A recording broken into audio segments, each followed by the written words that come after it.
that you will see this morning are ones that I have taken mostly during the 18 months or so that I have been here so far. So for those who have to travel far,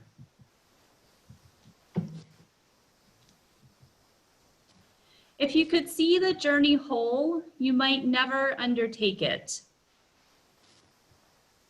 Might never dare the first step that propels you from the place you have known toward the place you know not.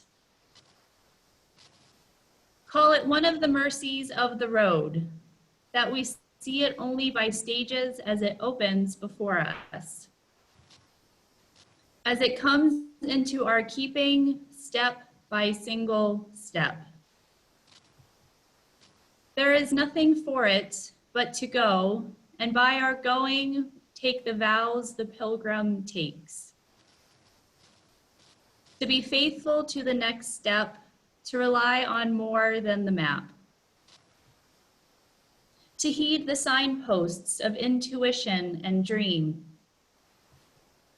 To follow the star that only you will recognize.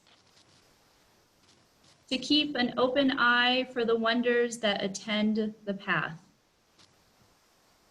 To press on beyond distractions, beyond fatigue, beyond what would tempt you from the way. There are vows that only you will know, the secret promises for your particular path, and the new ones you will need to make when the road is revealed by turns you could not have foreseen. Keep them, break them, make them again. Each promise becomes part of the path. And each choice creates the road that will take you to the place where at last you will kneel to offer the gift most needed, the gift that only you can give. Before turning to go home by another way.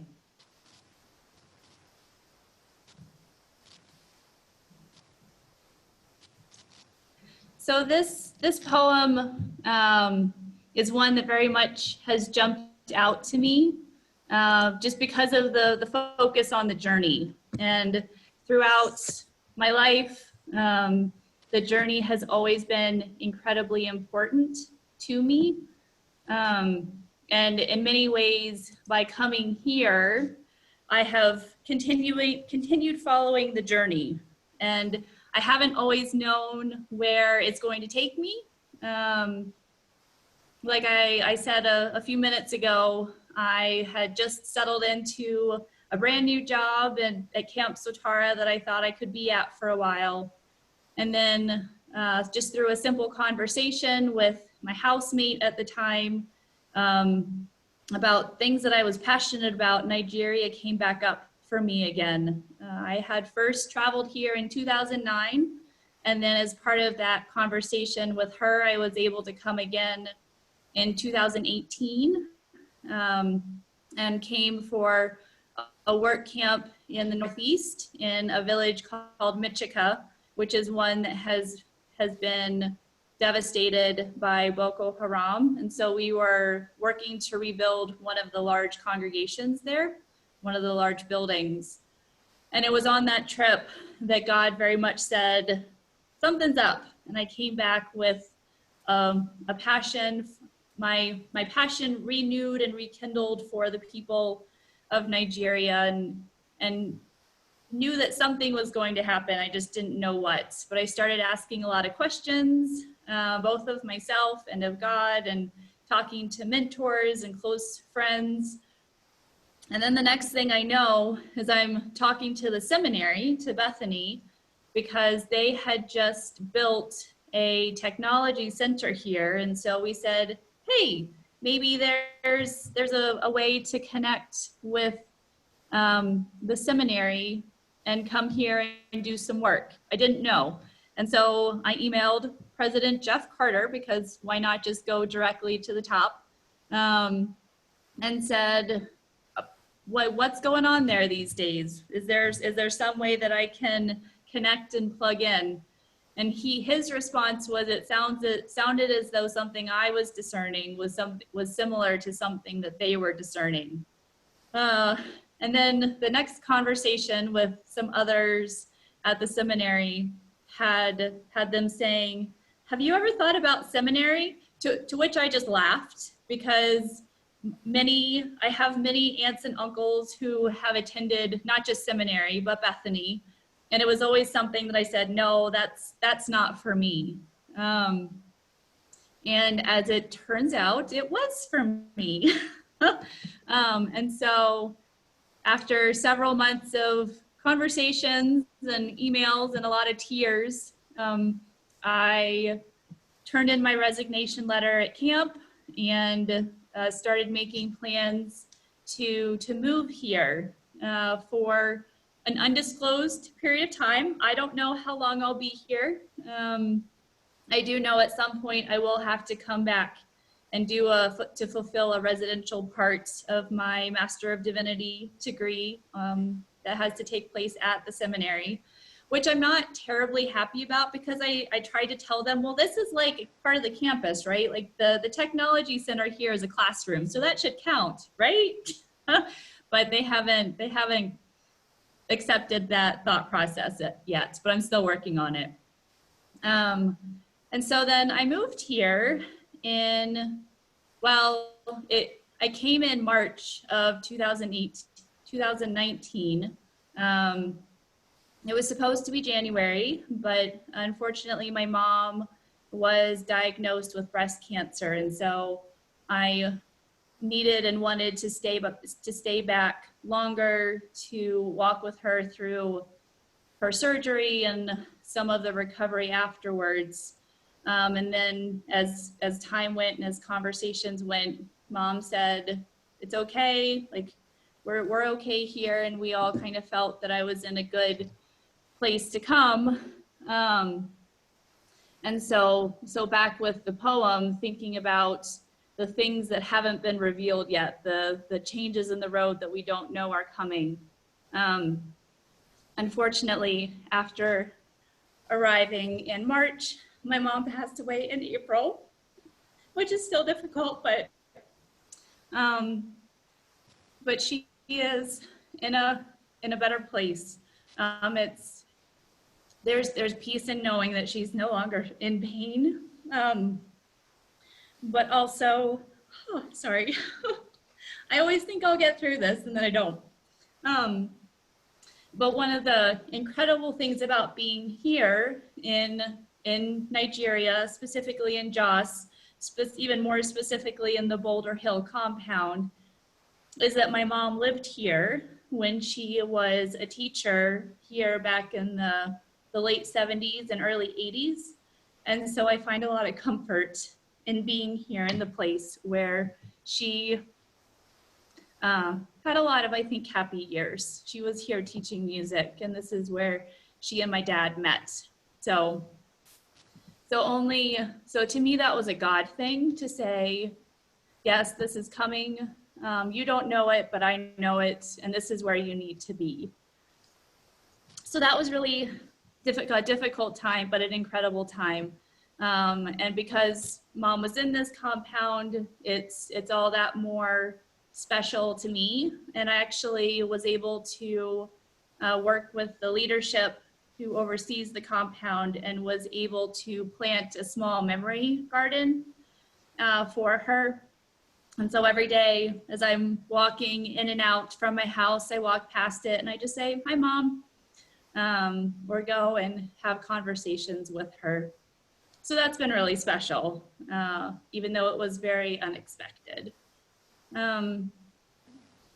Yeah, so that's kind of how I got here.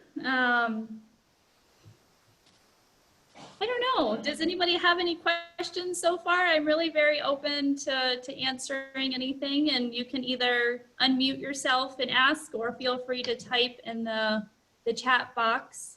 Jason was telling me that oftentimes is something that people will do. Otherwise, I'm just very glad to talk about anything. So does anybody have any questions so far or in general? Sharon, Jim? yeah. Can you talk a little bit, or maybe you just mean talk about the compound at this point, but are you going to talk a little bit?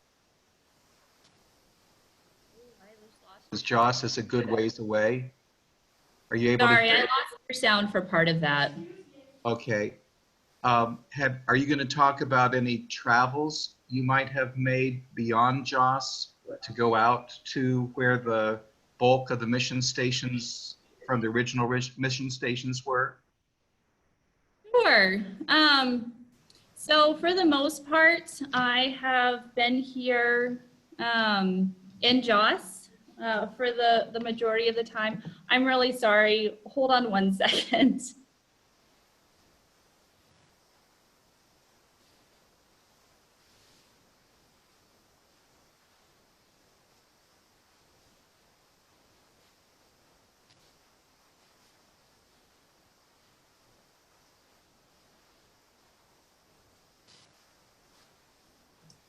I'm so sorry. One of the cultural things here is that you can expect somebody to come to your door anytime. It makes things interesting during meetings and my class sessions. So yeah, for the most part, I have been here in Joss. I was able to travel just last year in June to Quarhi, which is the EYN headquarters, which is in the northeastern part. But for the most part, I've been here. I have not had the chance to go to Garkita before or after the attack that happened earlier this year. I don't know if these things would have been different if it hadn't been for the pandemic. But for the most part, I've just been here. I did try to travel to Quarhi last year for Christmas, but that's it's a bit of a risky time to travel, to be on the road. One, because a lot of people are traveling, and because a lot of people are traveling, just in general, there are more issues along the way with insecurities. So unfortunately, so far, I've mostly been here, but I'm hoping to do some more travel. And for those who don't know, that's a long trip. How long did it take you? Whew. So you can get from Joss, which is in the middle of the country, to Quarhi in a day, but it's a very long day and some sections include a very bumpy road. I wear a Fitbit every day to try to just keep myself moving. But I remember in 2018, we went all the way from Abuja to Yola in a day, which was a long drive. And according to my Fitbit, I did 20,000 steps. I was sitting all day. I took like maybe 500 of those were steps that I actually took with my feet, just because the bumpy road, my body was just constantly moving. Just to give you a little bit of an indication of the road conditions here. They're not great. There's a lot of room for improvement, unfortunately. Sharon, So, yes. when you were helping to work on that large church and also where you are now, talk a little bit about the security issues and what it's like to know that Boko Haram may be in the neighborhood. So, that's a really big question. So you have to, there's a reason why here, when people travel, as soon as as they leave, they pray for safe journeys, and when they arrive, they thank God that they've made it safely. So So when I was here for the work camp, we actually stayed in Quarhi every day and then traveled north to Michigan. And the drive, like that drive would take us about 45 minutes to an hour, depending on how much we were delayed at checkpoints. Because especially in the Northeast, there are checkpoints every few kilometers or so. It's not, again, I've spent most of my time here in the city this go around, but you never know as you're coming and going through these checkpoints what the men who are there to keep you safe are going to ask you, or how much they've had to drink that day, if they're going to want money, if there's even another immigration officer there who is going to collect all of your passports because he doesn't think that you should be there. That actually happened to us one day, and it was one of the hardest times that I've prayed, with my eyes wide open, never taking my eyes off of the man who had just collected all 10 of our passports and just took them. He didn't even need them. He didn't check anything. He just wanted to show that he was in charge. And so you never quite know how they're going to respond, or if they're just going to wave you right on through. Because they had been seeing us twice a day, every day for by the end of it, 2 weeks. So security. So does that help answer your question, Craig? Maybe you're muted. No, I think that's helpful. It's got to be scary. It's not always easy. So then here in Joss, I'm very aware of where I go and who I go with, and when I go, and I always plan to be back into the compound. And so for those of you who don't know, a compound is just a walled area around a section of buildings. So within the Boulder Hill compound, there's my house, my church, and the technology center. So actually there are some days and some weeks, especially during my semesters, where I don't leave. Like I don't have time to go anywhere. Everything I need is here. And so then by the time like Friday or Saturday comes around, I say, wait, I haven't left in like 5 or 6 days. I need to go somewhere just to get out for a few minutes or for a few hours. But I'm very grateful that as my community here grows, and as I get to know more people, I've made friends with young men who drive KKs. And so a KK is it's a tricycle, it's motorized, and it's got a cover to keep the passengers dry during the rainy season, or to protect them a little bit from the dust in the dry season. And so I can just call one of my friends to see if they would be willing to take me somewhere. And then I know I'm with somebody that I know and I trust, and that they will help get me safely to where I go.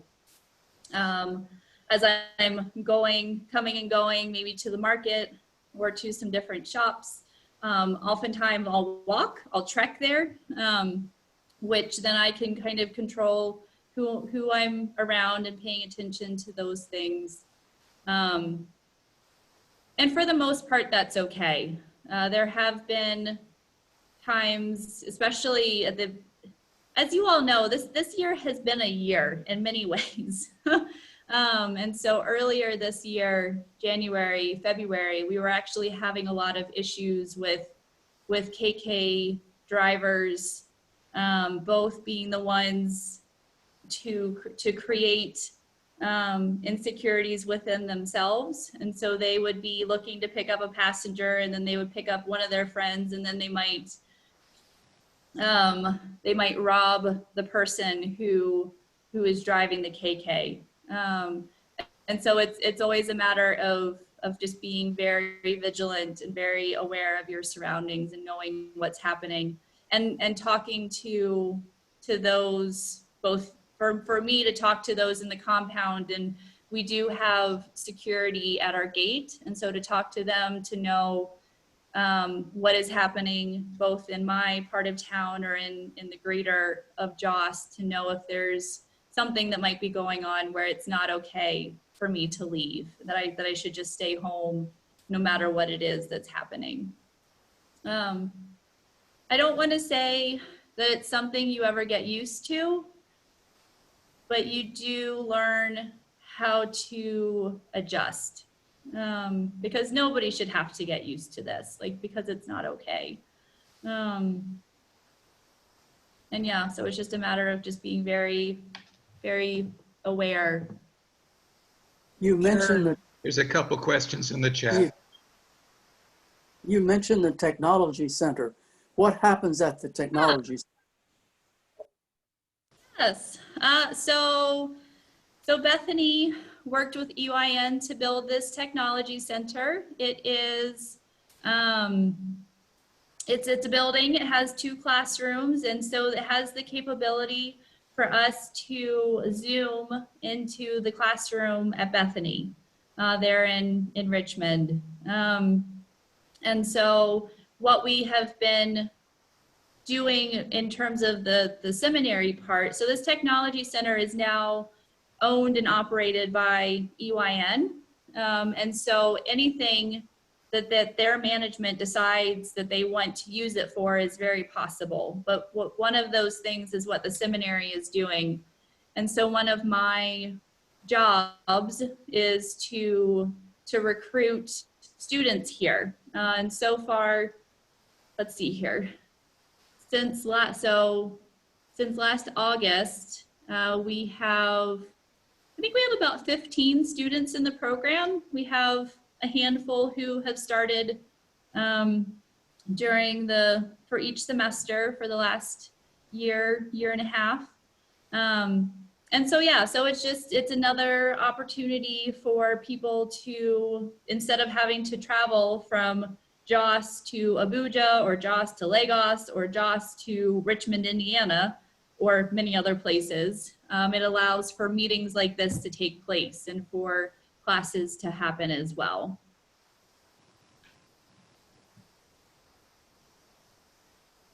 Thank you. Oh, you're very welcome. So yes, so some of the questions on the chat. So to Andy, it wasn't that my relatives didn't think that I should do seminary. It was more me. So when both of your grandfathers and your aunts and your uncles and your cousins have all gone through seminary, it's kind of one of those things where it's like, no, like you guys are already doing that. I also had an uncle who, he drove me nuts because every day for at least a year, he would ask me, so when are you going to seminary? So when are you going to seminary? And let me tell you, if there's ever anything you want somebody to really think about, please don't do that. It does not help. And so it was something where if I would have listened to that 10 years ago, I would have been doing it because somebody else wanted me to do it, as opposed to doing what was right for me in this moment. And that makes it a lot more meaningful and powerful. So yes, if there's ever something you want somebody to do, try not to badger them about it. If it's right for them, they'll get there in their own time. Let's see here. And then from Elaine, could you talk about your role with Bethany as a student, but also my work at the tech center? And with we answered that already. Yeah. Okay. Thanks. Yeah. And so then after this is the hard part. And so I'm working on boundaries. Is after the students are in the program, then I don't really do anything, or I'm not supposed to do anything. But so the culture here is so hands-on and so personal that screens are hard, that even calling somebody on the phone can be hard. Text messages, like people here would very much rather, like sometimes they'll call me mostly because I'm a Westerner. I'm not from here. Otherwise, they would just show up at my door like some people did a few minutes ago, and I had to be terrible and tell them that I can't talk right now, because that's very countercultural here. Like when somebody comes, like you welcome them, you offer them tea, you greet them, and just offer hospitality.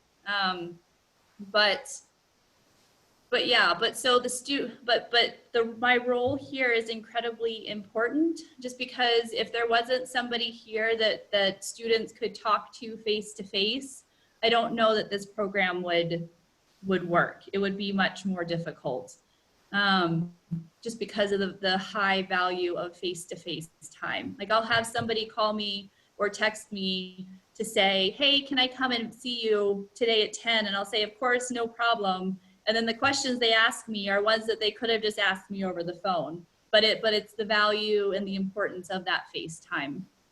And so once they're in the program, then we're just students. We're all students. And that's something everyone says, oh, well, what course are you teaching? And I was like, oh no, I'm not teaching anything. I'm the student too. I'm still learning. And so it's a learning process for all of us. Absolutely. But the value of having somebody here is priceless to me. But I would also like to stay here and do this a while. Let's see here. Yes, so the pandemic. So here, one of the things that has been challenging for me is physically being here in a place where the pandemic it's here, like the coronavirus is here, but many people don't believe it. And many people believe, well, I have two theories. One is that the pandemic is very political. And so unfortunately, Nigeria, it has a very corrupt government, and it's just very difficult on a lot of levels for people. And so the government says or realizes, whether it's nationally or on the state level, that, oh, well, if we have numbers, if our numbers are growing, then we're going to get money, which then the money doesn't come to the people, it goes into the pockets of the political leaders. And so the numbers, so I just checked this morning, and we're at right about 49,000 confirmed cases. Emphasis on confirmed, because so the first theory is that it's very political. The other is that a lot of people here, even if they would get the symptoms and know about the symptoms, because it also, like, getting the information, prevention information to people and symptoms information can be very difficult to the far reaches and the villages. Is that if somebody might say, oh, well, I'm experiencing these things, but they're not going to say anything, because it seems to me that there's a negative stigma to it, that if I get this, then nobody's going to come close to me. Nobody's going to, and even after you've recovered, it's like, oh, you had this, that means that you're now, that you're not clean anymore. That's how I've kind of perceived it. It's also very challenging because of the medical system here. So the government has set up isolation centers for people who have the symptoms to go to. But here, so in the States, if you have to go to the hospital, everything is taken care of for you.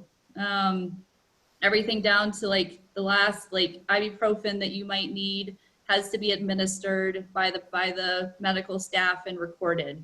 Here in the hospital system, your family does everything for you. Like, you will have a bed in a ward, but your family or friends or whoever it is has to provide the food. They have to sometimes even provide like the bedding. and things you need, the hot water for washing. And when you need medication, the doctor will write it down for you, but then you have to go and get it.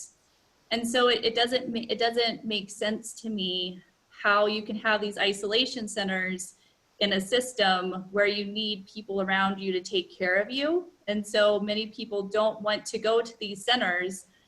And sometimes if you like people who have ended up there run away, like they actually try to escape and leave to get back to where they can actually get care and treatment. And so it's even though all things considered, the numbers here aren't high, it has been very difficult. And on top of that, the pandemic is just one more thing in a long list of things that people struggle with on a daily basis. We were here in Jos, in Plateau State, we were under lockdown for a month, 2 months, where it would be like 4 or 5 days of complete lockdown, and then you could go out for 2 days to get, if you needed to go shopping and things, to get food. But for many people here in this country, they live hand to mouth. So if they're not going out to work, they don't have the money to go and get the food. And so a lot of, I haven't heard it for a while, but many people were talking about how we don't struggle with COVID-19 here. We struggle with COVID-20, which is hunger. And that has been really difficult.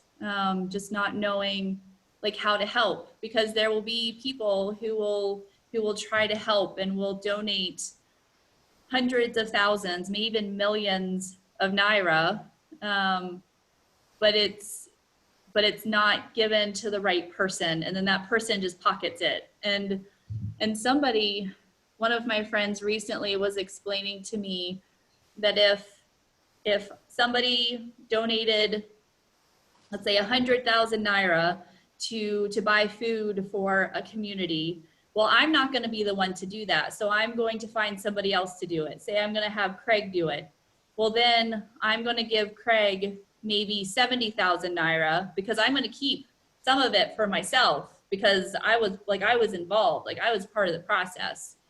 And then Craig's going to say, well, I'm not, like, I'm going to have somebody else do this. And so then he's going to give somebody else maybe 30,000 Naira of that original 100,000. Now we're already down to 30. And then if that process keeps happening, then there's nothing left for the actual people that initial person was trying to help.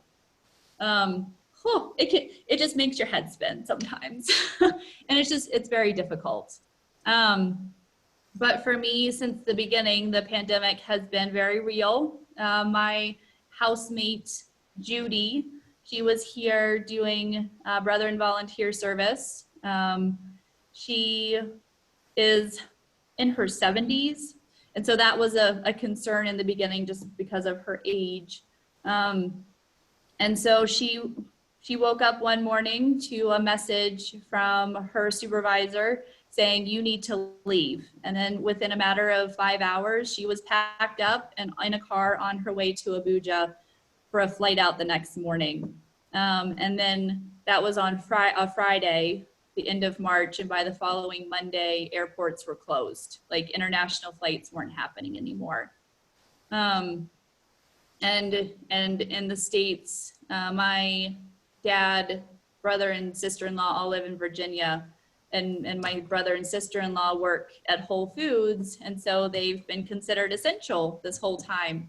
And so both of them have had it, and thankfully they've both recovered. But so even though here, actually I finally did just meet a friend who said that she had the coronavirus, but everybody here doesn't know anybody who's had it. Yeah, and so there's a lot of layers. It's very complicated. A lot of people still don't believe that it's real. The advertisements that I would see, they started with saying, like I could create something that says, I, Sharon, recognize that the coronavirus is real, and I encourage you to wash your hands and use hand sanitizer and wear a face mask, and all these things. But it took like at least a month into it before that came out. And then all of a sudden I would see advertisements saying, I have had the coronavirus and I have survived. Because a lot of people thought that if they got it, they would, like, it automatically meant that they would die. News is very difficult here, just kind of in general, like getting real news, knowing what's actually happening. There's a lot of, I don't like saying fake news because that's just now such a buzz term, but there's a lot of fake news. And so it can be very difficult to weed through things and to know what's actually happening and what's trustworthy and or not. Whew. Yeah, so yay, pandemic. Whew. Oh my goodness, okay. Yes. So, how has my faith changed or been confirmed? That's a really big question. So it has, so this is my third time coming to Nigeria, and by far the longest that I have been here. And whenever I'm here, I am amazed constantly at the, just how like upfront and real like people's faith lives are here. Like, it's not something that's like kept for Sundays, or you talk about kind of around, you talk around it. Like, it's very direct. And so one of, this might be a strange example, but one of the things that I have realized about myself is that I have always used the words hope, or like, I really hope that you feel better. Or like, I believe that your situation will improve, as opposed to saying like, I pray that you feel better soon. And just incorporating those more like outward faith words into my own vocabulary. I don't know if that makes sense. But here, like I was saying with the when you drive somewhere, like, you pray for safe journeys as you go. When you get there, you thank God for a safe arrival. After, like, you pray before eating, and then as you take that last bite and take your plate to the kitchen, you say, thank you, Jesus, like, thank you for this food. And so just how much more, it's just so, faith is just so immersed in the lives of people here, in a way that's really inspiring to me. I don't know that I'm quite there yet, so I'm like creating this like happy hybrid right now, I would say. But just watching and just seeing it and experiencing it and just soaking it in on a daily basis is life-changing. It's not always easy, because there are still some cultural differences that happen. So for example, the day that my mom died, of course, was just a very hard, sad day. Lots of tears. Anybody who knows me, you know I'm a very emotional person. It does not take much for tears just to start coming. And that day was really difficult because, so I have a woman who works here at the house. She keeps me very well fed and takes really good care of me. And we're family. And I'm just really grateful for her and her presence. But on the day my mom died, when she came to work that day, she saw me crying and upset, and she said, don't cry. Like you shouldn't cry. Like, you know where your mom is. You know that she's in heaven. And that was the most unhelpful thing that I could have heard. Well, not that I knew where mom is, but just like, the thought of don't cry, like, don't do this. And I really struggled with that most of the day because I'm also a people pleaser, for better or for worse. I'm working on it. And so I didn't want, it was just a real struggle that day. And then later, somebody came to the house that I had never met before to pick something up. And I didn't say anything to her because I didn't know her. And I made it through our meeting. She got what she needed and she was on her way out. And on the way out, I knew that Rebecca had told her, her name was Lami, I had told her what had happened that day. And this woman, she immediately came back in. It didn't matter that she had somewhere to go. She came in, she took me by the hand. We went to the couch. She sat me down right beside her. And the next thing I know is like my head is just on her chest and she's just holding me so tight. And so just learning and experiencing and seeing things and understanding things differently from different people, from different cultures. It's just been really amazing. Yeah, I could talk about that for a while, but I hope that helps to answer your question.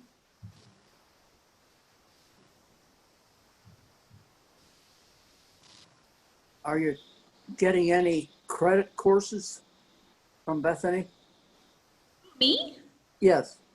Oh, absolutely. So I'm a Master of Divinity student. I might also be tossing in an MA, but who knows?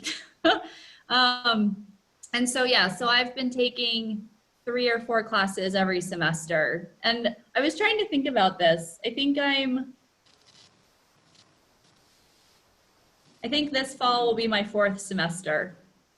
I think.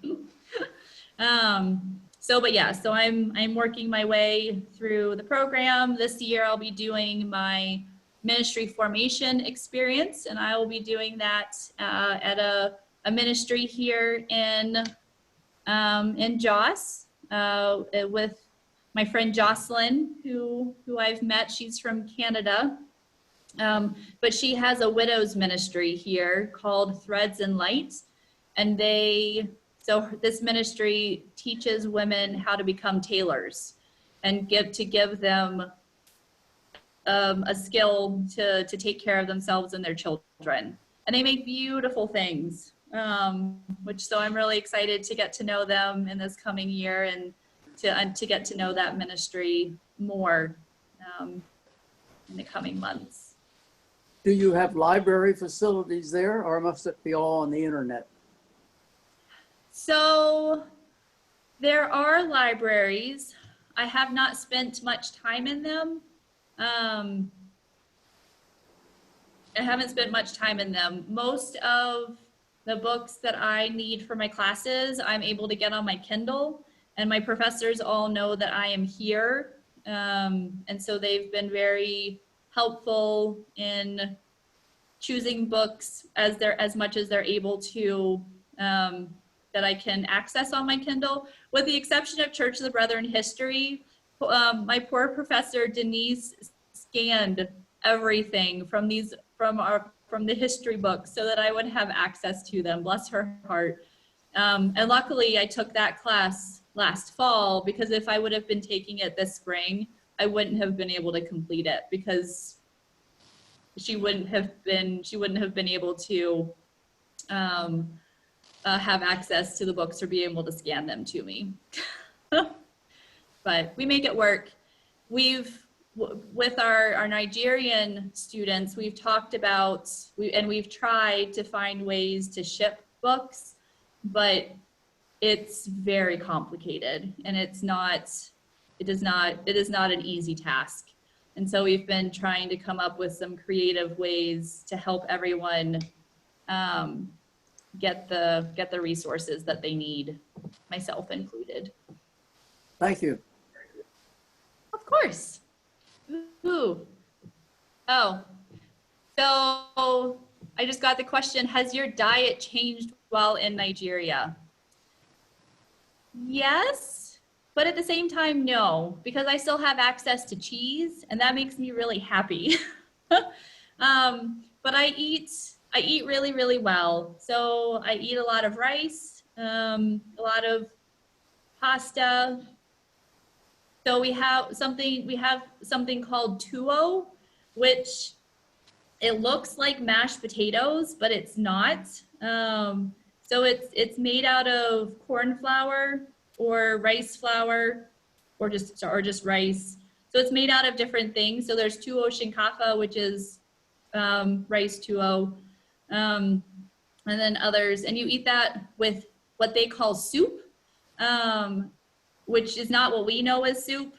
How to explain it? Anyway, it's all delicious and I love it. And Rebecca knows to not make my things too spicy. I like a little spice. I always tell people I like enough spice that makes my nose run, but if my lips start to tingle or if I start coughing, that's too much. So that's how I try to explain it. And it works well. But here, everything is so fresh. Like you go to the market and there's so many fresh fruits and vegetables, lots of leafy greens. There's meat everywhere, but I don't eat that very much if I can help it. I find it's easier just to tell people that I'm a vegetarian. I was really excited last year when I discovered that the Nigerian equivalent of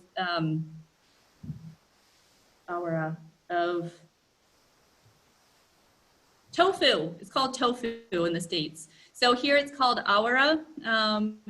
And yeah, it's just tofu. And even just with my lunch today, I had my awara in my pasta. There's a lot of beans here. So yeah, so the food is delicious and fresh. And that's actually one of the benefits of being here in Jos, because Jos is up on a plateau. And so here things can grow pretty much all year around. And so there's always a wide variety, which is, I greatly appreciate. Between the food variety and the weather, it's why a lot of us Westerners like to stay here on the plateau. But yeah, but a lot of people don't have a way to keep food like in a fridge or a freezer.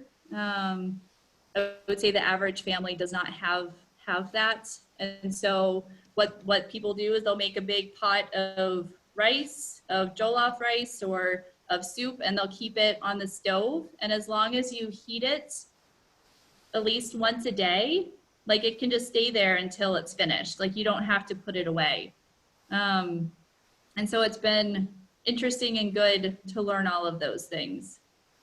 This is, in terms of water, I've learned how to drink water out of a bag, which took me a really long time, but this is purified water from a vendor. And there's lots of different companies who do that. Not all of them are good, but you find the one that works well for you in your area.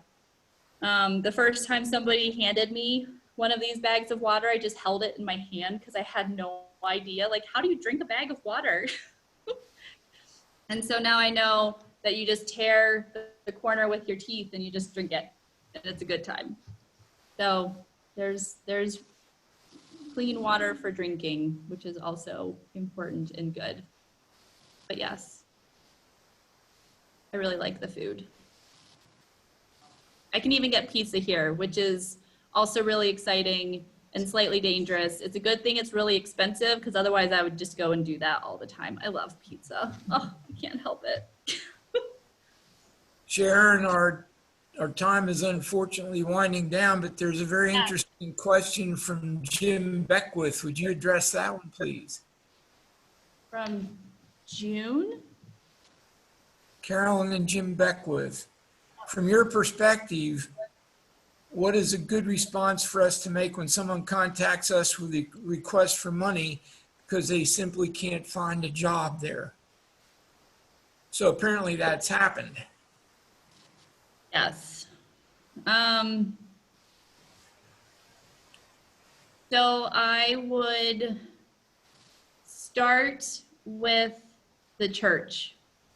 So I would suggest to suggest to them to start with their congregation, with their church, and to see if the church itself has some funds available, or if the church would then know of an organization locally that might be able to help. I know, like, it's a tough one, and it can be heartbreaking, but to just try to send money is not easy, just because of it's just not an easy task in general. So to try to think of somebody or an organization locally who might be able to help, for that person to reach out to them is probably my first suggestion. And beyond that, I would have to think about it a little bit. Can you say just a little bit, Sharon? My sense is that there is absolutely no work for these kids coming out of college. They just cannot, they can be very well trained and they cannot find a position. Is that right? Yes. Yes, unfortunately here so the Christian Muslim clashes and issues come into this too, because a lot of times it has to do with who you know.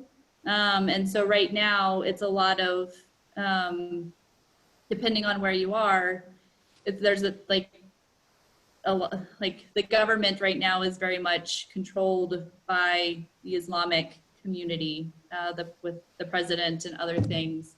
And so then that kind of just trickles down. But yeah, it's very difficult right now.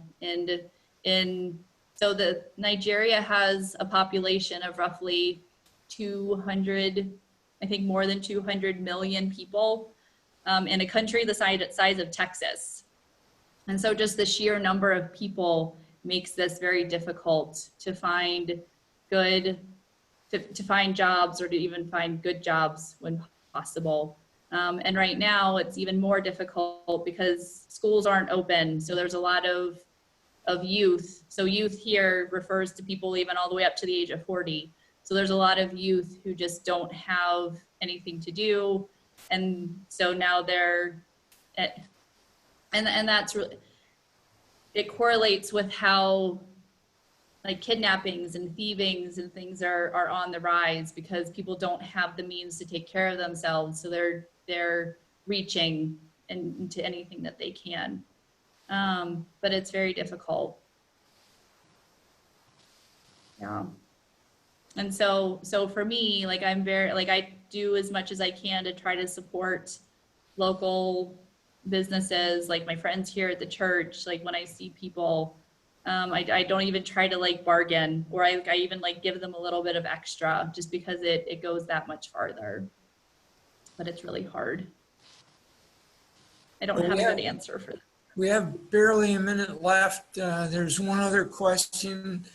Carol wants to know how we can explicitly pray for you.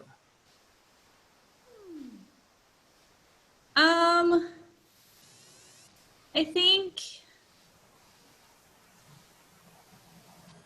think more direction, just continued direction, like as to what's next. Is it to be here? I was supposed to travel this summer to go see my dad and to go to annual conference, and that of course didn't happen. So just direction as to how to do that, and when will it be safe. And also just next year, next summer sometime when I come back stateside, what will happen then, like after I complete this required semester on campus. And it's also kind of just what Jim was just asking about, how to best be able to direct the funds that I have to be used in the best way, and what that looks like, because it is really difficult. I have people, just because I'm white and I'm here, there's a lot of assumptions that I have a lot, and comparatively to many I do. And so it's not always easy knowing how to best help, because it isn't always necessarily just giving money. But sometimes it's time, it's listening. Yeah. But just pray for the country. There's a lot happening here. And it will be good. May we all can use your prayers for the Sharon. pandemic, everything. Sharon, thanks very much for taking your time to be with us today. Please extend our apologies to your impromptu guests for not blocking their visit to you. And we will think about you in our prayers. So please be careful there and continue your work. Thank you very much. It was great to be with you today. Feel free to join us for church as well, if you can catch our streaming. I'll see what I can do. All right, thanks again. Welcome. Bye. Have a good Sunday, everybody. Bye, Sharon.